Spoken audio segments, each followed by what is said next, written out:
What's good? I feel like that movie Smile. Have you seen that movie where they're like... That's what you made me think What's of. up, fam? What's good? Hey there, my Traveling Pisces peeps. We are back. I know it's been a minute. Well, It's been a minute. Well, I've been doing videos, so... Well, you know, it's been a minute since we've been doing what we've been doing. Yes, But, yes. We've had a busy couple of months here. Yeah. But before we get into that, I just wanted to say hello. I am Aaron. I'm Jeanette. And we are the Traveling Pisces. Yes. If you're just coming across our videos, we've tried to change things up a little bit. We were previously doing RV videos and travel videos. We recently started a new venture of off-grid living. Yes. Thank you for joining. Please make sure that you subscribe. Hit that like button. Helps out a lot. We're going to try and bring you some content because I know there's a lot of people that are interested in off-grid living. Yes. And so we are going to switch it up a little because we are doing off-grid living. We're still going to be in our RV full time, but then we are also we have built the tiny house. So we're going to be doing tiny house off-grid living as well. So it's going to be a little bit of and we're going to throw some Vegas stuff in there real quick because we are not too far from Las Vegas. Yeah. So why did we decide to go ahead and do the off-grid living? I don't know. You tell me why, because I got a different idea of why you. Do you really? Yeah. Tell me why you thought. Okay. Why did you want to do this? He thought I was crazy when I brought up this concept, but with us traveling full time, we gravitated and found ourselves back in Florida full time for Aaron's job, and we were still living in the RV. And I mean, to me, it just got way too expensive to live in Florida in a RV. I mean, it was ridiculous. So 2 different winters we had issues. The first one we had an issue to where there was a hurricane that came through. Mm-hmm. And luckily we didn't have any issues, but the RV resorts that we had booked out months in advance for the winter months, they canceled our reservations because of the hurricane, because they had damage. So, I mean, luckily we found something on Facebook Marketplace where there was a lady who rented out. So you're going way back. You're going back to our first year back in Florida. Yeah, because this is why we started talking about buying property. And we spent like $8,000 to park in this lady's backyard because she had sewer hookups. Right, and it was a really nice parking area in her yard. No, it was this nice. was in Sarasota. Yeah. So I mean, we were very close to the beaches and all of the activities that we needed to do. Right. Sorry. I mean, no, it was. I liked the area, and it was really quiet, and it was enjoyable. It was just very expensive. Yeah. And then fast forward to the next year, this past year, right, we pretty much had the same thing. So we were doing the Thousand Trails Shuffle. So anybody familiar with the Thousand Trails system? Basically, we have the adventure package. Mm-hmm. So we have 21 days, and we can go park to park. Right. So there is about 5 RV resorts under Thousand Trails in that area. Right. And we would mainly go back and forth between 2.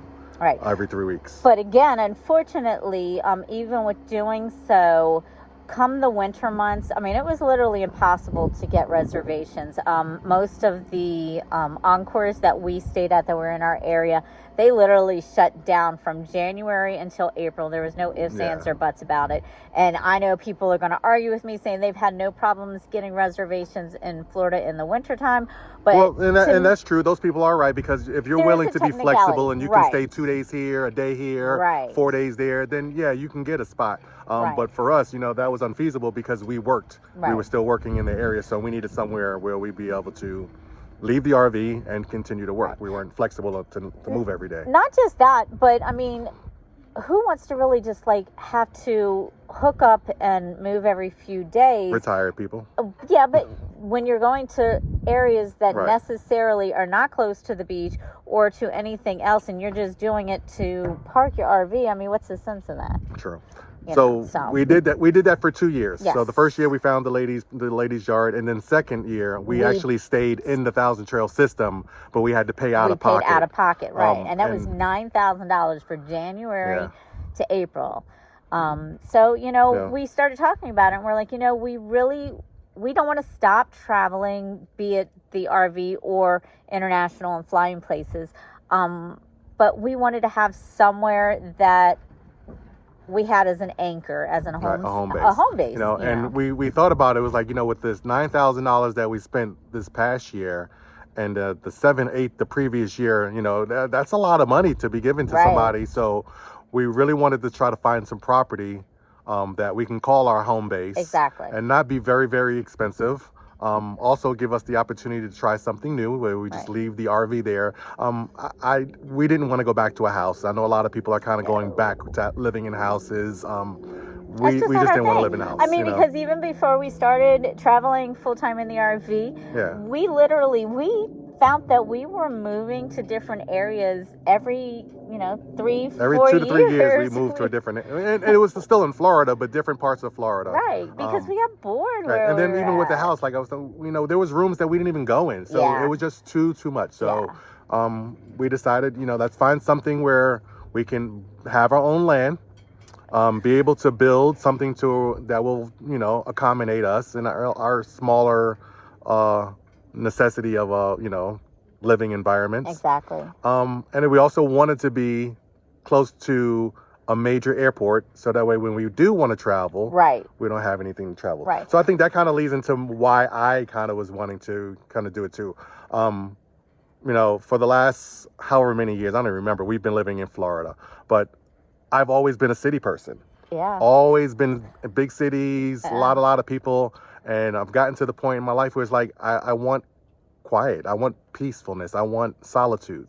So, moving out here gave us the opportunity to be able to be around people when we want to be around people. When we want to, and then be alone, away from people when we want to be away from people. Yes. So it's kind of like the best of both worlds for me. And we always love doing projects and trying new things out. So, this is going to be a real adventure for us together. We love doing stuff.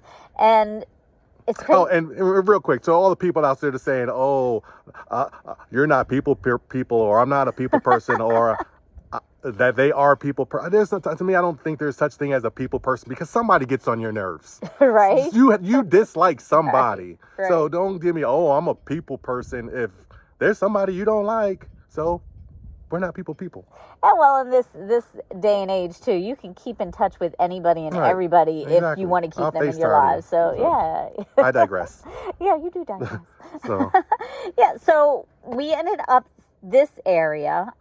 We are about an hour and a half to 2 hours south of Vegas. Las Vegas. And the reason why we did that was a few things. One, like he said, it's close to a major airport. We can always find great deals going out of Vegas as far as flights go. Right. Vegas is large enough to where I can get supplies for my business. And then, we're foodies. If you stuck around this long, we're foodies. So there's always great eats when we go to Vegas to get supplies. Right. And this area we settled on because when we started doing the research, there's a lot of counties and a lot of states that do not let you park an RV full-time. Yeah. Now, there's plenty of places where you can park your RV for up to 2 weeks at a time, or 6 months, or 90 whatever. days or something like that. Right. But we wanted to make sure that it was somewhere that was not in a congested area where there's a lot of other communities and stuff, and that we can leave the RV full time. Right. And another consideration was somewhere that, we would be able to keep the RV and still do whatever we wanted to do. We didn't want to be able to, to have to get rid of the RV. And the land was very inexpensive. That was a real thing. Definitely. It was inexpensive where we didn't have to spend a lot of money. That's what I'm going to say. And it's been an adventure so far. So for this land, for us to park the RV on it full time, we had to get a permanent annual RV parking pass. But that wasn't expensive. Yeah, I think that was, like $200, like just under $200? Yeah, it was just under $200. But in order to get that annual parking permit, we had to get a septic tank installed, which we did. So, we wouldn't have wanted to be out here without that anyway. Right. And then what else do we have to do for for the land to... Oh, that's pretty much about it. I mean, we're still... we just now got our address. That was actually the longest process out of all of the processes. I mean, I kept going up to the post office like every week saying, hey, you know, where are we at? I gave you this, I gave you that. And, you know, finally we got that taken care of, and we've got our mailbox up at the road. But yeah, I mean... Yeah. So now when we talk about off-grid, and my definition of off-grid is not being hooked to any city electric. Right. Okay. Not being connected to any public water utilities or anything like that. Right. So for or like a septic, right? You know, in a house sewer, city sewer. Right. So with us, you know, we're all on our own, right? Yes. So yes. our electric is provided by either solar or generator. Mm-hmm. And our Blue Eddy. Right. Which is electric, I guess, yeah. Right? Mm-hmm. Sewer, we have the sewer system that we talked about. Right. And then water, we haul water in. So we have two canisters that we have water, and then there's just a water filling station just up the street, literally like 7 to 8 minutes from here. Right. And it's like 75 gallons for $1. So that's not a big deal. And then we have a trash dump that is, I mean, it's a little bit of a distance. It's about a half hour away. No, it's like 20 minutes. Like 20 minutes, yeah, on a good day. But I mean, it's very inexpensive to take it in and dump it ourselves. They do have trash collection out here. $9 to dump everything, and we fill up the truck when we do that. Right. We're thinking about maybe doing like a trash bin or something out here, because when you think about it, the money that we're spending in gas to get to the dump and then paying for the dump is probably going to be about the same as having them just come collect it. I just don't really want to have that big green or blue trash container on the property. Yeah, so we're still trying to figure that part out. Maybe we can burn some things. I don't know. We still try to figure that out too. But man, let me tell you. Oh, we will do a compost at some point. Yeah. So we are going to do a compost. We're going to do an outside. We're going to have a couple of common areas. We've got right now where we're sitting at our little courtyard that I started. I haven't finished it yet. And then we're going to have a fire pit, and then we're going to build a outdoor kitchen and bar out of pallets. And all of this should be very entertaining, because you know me, like I just told you, I'm a city boy, so I ain't never really did any of that off-grid building stuff. I did learn how to do electrical and solar and all that stuff, so I think I'm all right there. Yeah, so. he's been great at that, and just when he got it all squared away, and it was so nice and chilly and cold in the tiny house, just when we got that all situated, what happened? Oh, she had a windstorm and came through and knocked over one of the solar panels. No, not that. Yeah. Time? No. Just when we got that all squared away. Oh, the winter came. It got cold. It got freezing Summertime, cold. we was good. We had AC on. We was chilling. Oh, yeah. We got it to where we really didn't have to turn on the generator at all, because the solar was taking care of it. But it seemed like we didn't really have a fall. It went from summer straight to winter. Yeah. But, I mean, it's a little bit, crazy out here, because, like, today, we're sitting out here. 70 today. A little windy, so. Right. You're going to have to watch the wind in some of our videos. We'll figure out what we need to do to muffle out some of the wind sounds. Yeah. She might have to do some voiceovers, but yeah. So we are going to be putting out a few more videos, and it's kind of going to be going back in the past from this video here. But we just wanted to take a second out to kind of tell you again who we are if you haven't been here before, and why we decided to do the homestead. But it's like we said, it's been a busy few months. We kind of got chased out of Florida by the second hurricane. Yeah, Hurricane Milton. Yeah, I was already out here. Aaron and Dimitri were still in Florida working, and then Hurricane Milton, it literally was coming straight onto land where we were at. Right, so you guys know we were in the Bradenton, Sarasota area. Right, so we decided to, Aaron was actually out here with me at the time when we found out about it, and we just talked it out, and we were like, you know what, we just need to make the move. So we flew back, and then hooked up the RV, got on the road, and hightailed it out. Now we're here. Sooner than we had planned and anticipated, but it's always an adventure. And that's one thing that you have to know when you're in this lifestyle, is that you've got to be able to be flexible and think out of the box and make some detours. All right, guys. So that's it for now. Yeah. So stick around. All right, y'all. Ciao for now.